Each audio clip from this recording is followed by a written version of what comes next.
Welcome back to another technical deep dive here in the debug zone. Today we're tackling a big question and breaking it down with us from other users.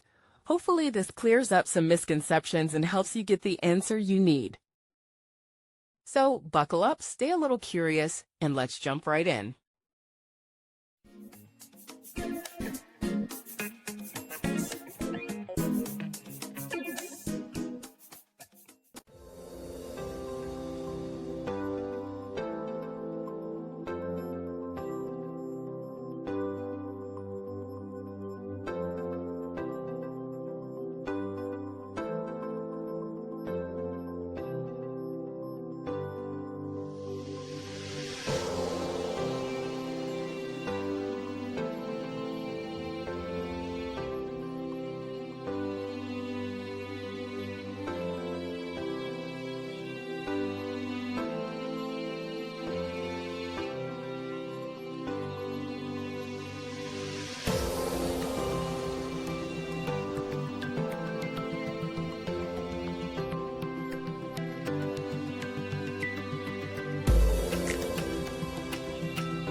And that's a wrap.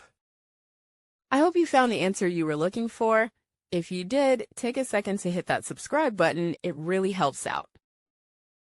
And let me know in the comments which solution worked best for you. See you next time in the debug zone.